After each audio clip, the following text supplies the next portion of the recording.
Ok, bon. L'orang-outan de YouTube. Dans ma dernière vidéo, il a écrit un commentaire idiot. Ouais. Mort de rire, même l'Africain, dit que t'es une femme. Ouais. Tu devrais aller dans ton V, péter avec, ramener des bananes, tatati tatata. Hein, je préfère même pas te croiser. Écoute, l'ouragan de YouTube, ouais.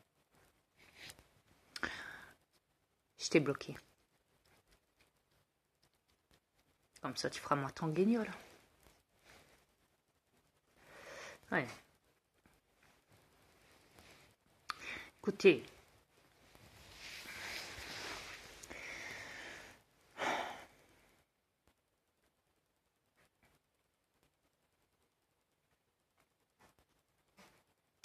Même avec les preuves que je vous ramène, avec mes propres transformations, vous chialez.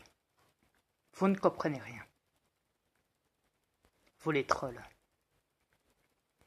J'ai beau vous l'expliquer en long et en large, vous ne comprenez rien. Ah si, vous comprenez votre débilité, c'est vrai, excusez-moi. Oui, excusez-moi.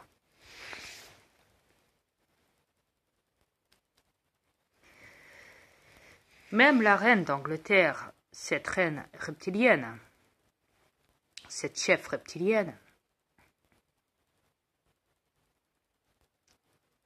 qui possède un corps humain, tout comme moi,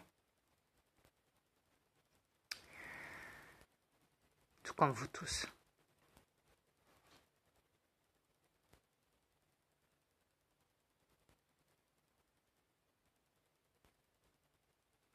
Avez-vous déjà remarqué un bête exemple? Alors regardez, je vais vous donner un bête, mais vraiment un bête exemple, tout simple. Écoutez bien ce que je vais vous dire. Ouvrez bien vos oreilles, d'accord?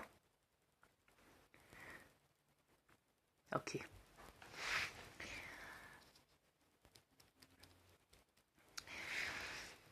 Avez-vous déjà remarqué une femme, on va dire une gamine, une petite fille, ouais, encore plus simple. Tout commence par l'adolescence, comme on dit. Ouais. Une petite fille ouais, de 10 ans. Ouais, à peu près, 10 ans. Ouais. On dira 10 ans. Ouais. C'est à peu près l'âge où tout se développe. Ouais. Cette petite fille de 10 ans commence à avoir des tendances à traîner avec des garçons à l'école, à la récréation. Mais pas avec des filles, hein, qu'avec des garçons. Ouais. À 12 ans, cette petite fille déjà, à 12 ans déjà, elle commence déjà à porter des pantalons et n'accepte plus de porter des jupes. À 14 ans, elle porte des joggings et des baskets et a une démarche de garçon manqué. Mais. À 16 ans, elle traîne avec des gars dans la banlieue, mais qu'avec des gars, assis sur un banc en train de fumer un pet.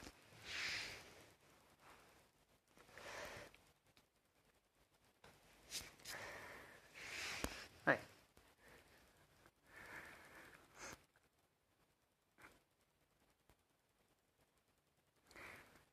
À 16 ans, elle met une casquette, elle la met à l'envers et elle commence à chanter du rap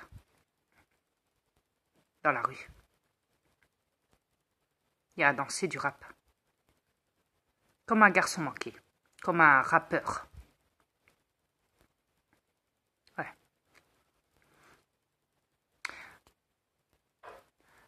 À 18 ans, elle s'engueule avec ses parents et lui fait zoubé avec son zub, comme ça, et lui dit « J'en ai plus rien à foutre, j'ai 18 ans, je me casse de chez moi, allez vous faire foutre, ouzbé. » Ouais. Vous voyez le genre. Elle claque la porte et elle se barre. Ras-le-bol de ses parents, comme elle dit. De devoir les supporter en permanence. À 18 ans, t'es libre, tu fais ce que tu veux. Tu te casses, tu te casses. Ouais.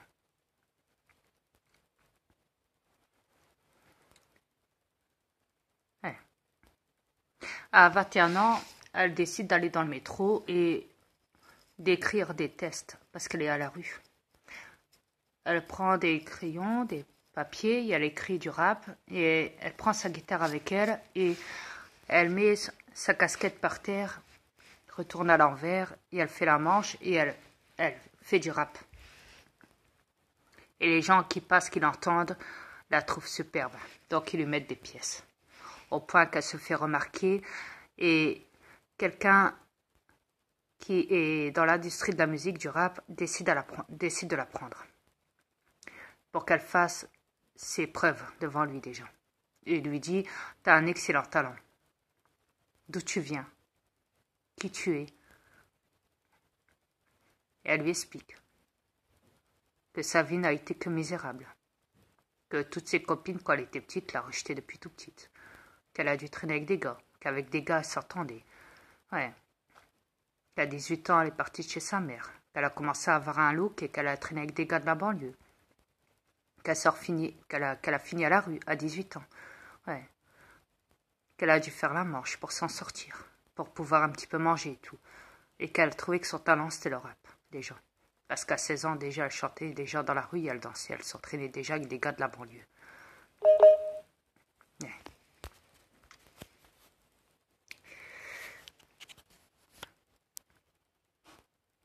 Il commence à la prendre et lui dire, ok, moi j'ai vu que tu avais un excellent talent. Je veux qu'on fasse un truc avec toi, ça te dit? Elle dit, ouais, ça me dit. Si ça peut me permettre de gagner ma vie, oui.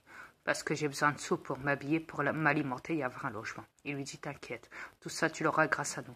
Et si tu veux, tu seras logé gratuitement. Et on te ramènera de la nourriture. Il n'y aura pas de souci. Dis-moi que tu fais ce qu'on te demande, c'est bon. Tu chantes.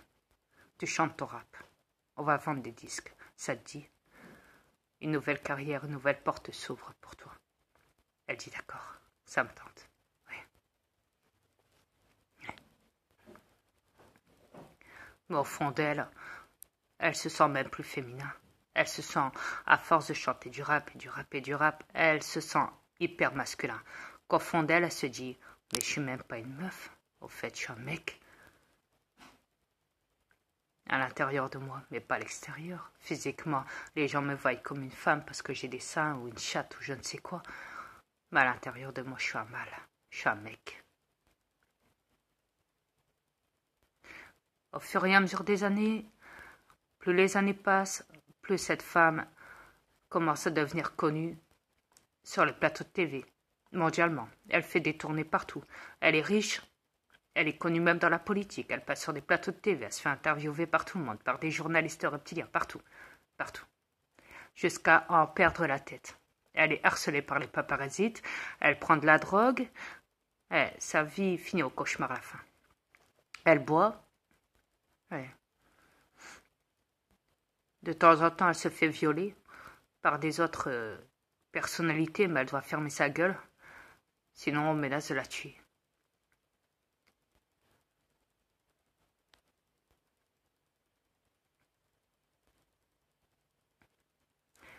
Ouais. À 37 ans, elle commence à vouloir être gendarme. Alors elle fait tout pour être gendarme. Elle rentre dans la gendarmerie. Elle décide de quitter son poste de rappeuse. La gendarmerie directement la repère et voit qu'elle a un excellent talent. Le talent de se battre, déjà, parce que les rappeurs sont connus pour faire peur et ont une carrure assez effrayante. Mâle ou femelle, peu importe. La gendarmerie directement la repère, suite à des entraînements, tout ce qu'on veut. Ouais. Et la prend. Après ça, elle décide de rentrer quelques années plus tard dans l'armée. Mais tout se passe bien. Au point qu'il l'envoie dans les autres pays pour combattre. Soi-disant pour sauver l'humanité. Mais les peuples, soi-disant. Les pays. Son pays. En particulier. Sachant que c'est faux. Tout ce qu'ils veulent, c'est au fait, l'armée, c'est détruire. Détruire les pays non développés. Comme l'Afrique et beaucoup d'autres. Parce que l'Afrique, c'est le plus grand continent de cette planète. Il y a deux parties, l'Afrique du Sud et l'Afrique du Nord. L'Afrique du Nord est riche de ressources. Il y a une partie qui est riche et il y a une partie qui est pauvre. Il y a une partie qui est touristique et il y a une partie qui est misérable, qui est dans la pire pauvreté que vous ne pouvez même pas imaginer du monde. Là-bas où les enfants se font violer par des touristes, des gens politiques, de la politique. Les parents là-bas en Afrique sont obligés de dire à leurs enfants « Va voir le monsieur là, des bonbons dans sa chambre, il va te les donner. » Il y va et il croit que c'est des bonbons qu'il va lui donner, mais non. Il referme la porte derrière lui à clé. Et il lui met un chiffon avec des produits endormants.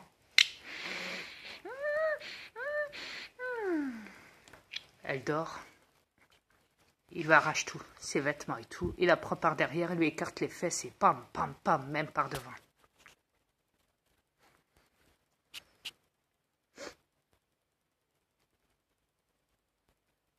Une fois qu'il est satisfait, quitte à ce que ça se passe pendant une semaine, ça se passera pendant une semaine. Si son tour de touristique à ce politicien très connu dans la politique, ce reptilien, donc prévoit son voyage pendant une semaine, ça se passera pendant une semaine. La gamine se fera violer pendant une semaine. Tous les jours, il lui mettra du produit à chaque fois qu'elle va se réveiller et il la prendra par devant et par derrière.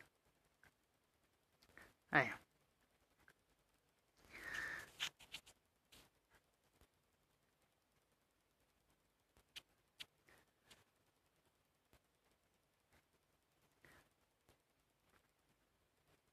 Et c'est comme ça tous les jours. Et l'ONU ferme les yeux dessus. Parce que l'ONU est responsable. Il y a beaucoup de politiciens, d'artistes, de chanteurs, et j'en passe, c'est des meilleurs de toute l'Europe, même de l'Amérique, etc., des autres pays, qui vont en Afrique pour aller violer des enfants là-bas.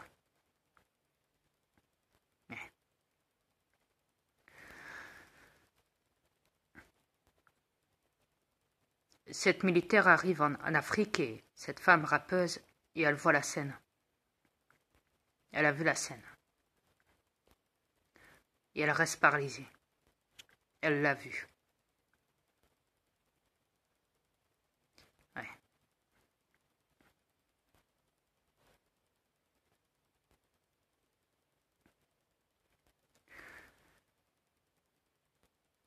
Elle a vu ce qui s'était passé.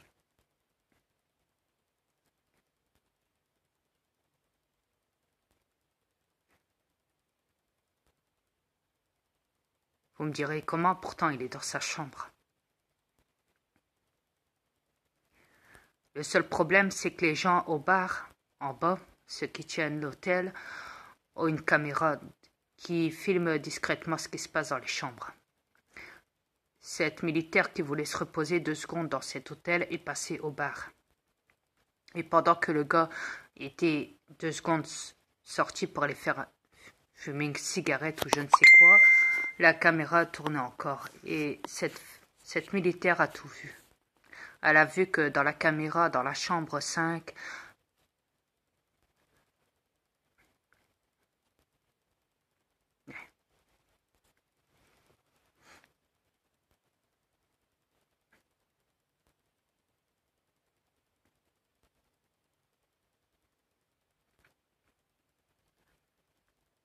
après ça,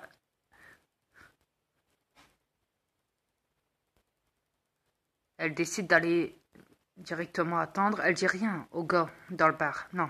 Elle attend qu'il revienne et elle dit « Je veux la chambre numéro un tel ». Elle va dans la chambre. Elle décide de prendre un bain. Elle va dans le bain. Elle prend un bout de verre et se coupe les veines. Après avoir vu ça. Et meurt dans sa baignoire.